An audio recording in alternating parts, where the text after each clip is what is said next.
J'ai été impliqué dans une fraude pendant environ 5 ans. J'ai réalisé des milliers de transactions pendant cette période. Ce qui m'a permis de faire ce que j'ai fait à un si jeune âge, c'est que je m'en foutais complètement. Comme beaucoup d'ados, je croyais tout savoir et j'ai fait des trucs vraiment nuls. Je suis Elliot Castro, j'ai 36 ans et de Glasgow. Adolescent, j'ai dépensé environ 2,5 millions de livres appartenant à d'autres personnes. La première fois que j'ai été impliqué dans quelque chose comme ça, c'était par accident. J'ai trouvé une carte de crédit dans un train et je me suis dit, tiens, je me demande si je peux peut-être faire quelque chose avec ça. Alors je l'ai utilisé pour payer mon billet de train pour aller à l'école, juste pour garder l'argent et acheter des bonbons. Mais la police est montée dans le train et je me suis fait attraper. Donc quand j'ai quitté l'école, à 16 ans, j'ai postulé dans une entreprise de téléphonie mobile et je leur ai dit que j'avais 18 ans, j'ai eu le poste. Les gens appelaient et achetaient des choses avec leur carte de crédit. Je me suis dit qu'il devait bien y avoir un moyen d'utiliser ces informations. J'appelais la banque, je faisais semblant d'être eux, je faisais envoyer une nouvelle carte à une adresse et ils envoyaient une carte ainsi qu'un code avec un numéro d'identification personnelle. Adolescent, j'achetais des CD, des coupes de cheveux et parfois un t-shirt.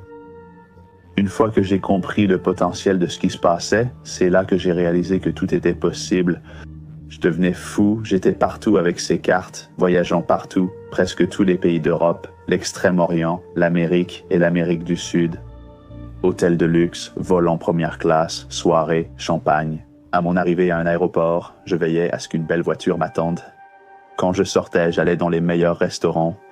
Quand tu as cet âge-là et que tu n'as pas beaucoup d'amis et que tu veux juste que les gens t'apprécient, c'est là que tu te dis, bon, si l'argent attire l'attention, je vais agir ainsi.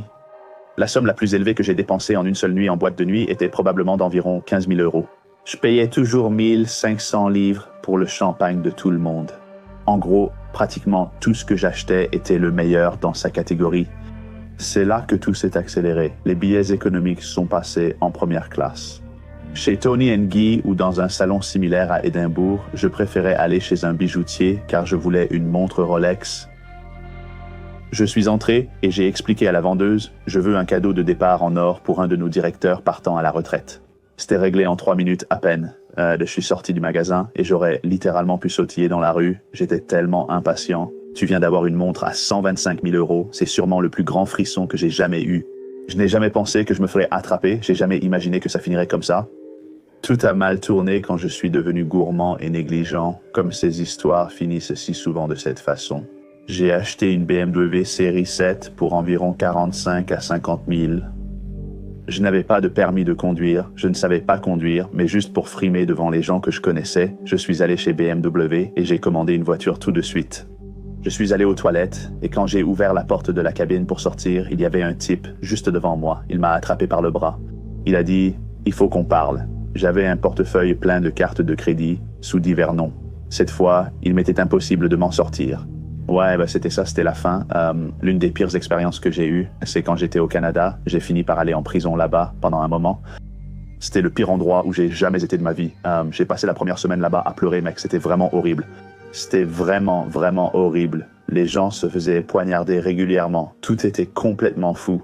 J'ai appelé le service de l'immigration au Canada et j'ai fait semblant d'être de l'ambassade britannique et le gars du service de l'immigration a dit « Ah ouais, Monsieur Castro, il va être expulsé lundi et on nous a demandé d'informer l'inspecteur Eastgate à Scotland Yard de son départ. » Et j'ai simplement dit « Eh bien, ce n'est pas grave, l'ambassade s'en occupera pour vous. » Et j'ai dit « Oh, c'est parfait, merci beaucoup, ça m'évitera du travail. » Donc, quand je suis revenu, curieusement, il n'y avait personne qui m'attendait. Mais quand je suis revenu, je n'avais pas d'argent, je n'avais rien. Ils avaient confisqué tout l'argent que j'avais sur moi. Alors, j'ai trouvé le billet d'avion qu'ils avaient réservé pour mon retour avec tous les détails de la carte de crédit qu'ils avaient utilisée. Alors, j'ai réservé mon propre billet avec la carte de l'immigration canadienne pour retourner à Glasgow. Ils m'avaient poursuivi partout dans le monde. En fait, je pensais que c'était fini. Je me disais que je n'arrivais pas à y croire. J'ai encore réussi à m'échapper. Je suis allé au tribunal à Manchester. J'ai évité une peine en avouant. Puis, j'ai récupéré mes affaires. Et il y avait 2 autres flics qui m'attendaient pour m'emmener à Londres cette fois. Et puis, quand je suis arrivé à Londres, le détective de Scotland Yard me poursuivait depuis 3 ans. Je lui ai échappé jusque-là. Dès qu'il m'a rencontré, il était en fait ravi de me rencontrer. C'était l'expérience la plus étrange que j'ai vécue dans ma vie. Au final, j'ai écopé d'une peine de 2 ans, ce qui, compte tenu de ce que j'avais fait, était vraiment une excellente issue. Vous savez, on entend tout le temps des gens dire, bah, tu l'as fait, tu as été en prison. Tu entendais des gens dire, ouais, la prison c'est facile, tu sais, mais ce n'est pas vrai, c'est horrible. Quand je suis sorti et que j'ai pris la décision que, tu sais, je n'allais plus faire ça, c'était fini. Je sais que je n'ai jamais voulu blesser qui que ce soit, même si c'est ce qui s'est passé, ce n'était pas mon intention. Donc, je dois juste faire avec maintenant et continuer. J'ai beaucoup de choses pour lesquelles être reconnaissant. Tu sais, j'ai merdé, et je suis content que ça soit arrivé assez tôt, parce que maintenant je peux avancer avec le reste de ma vie. Et j'avais mon propre parcours à suivre, et le mien était assez différent. Et il y a eu des moments incroyables, mais aussi des périodes très sombres.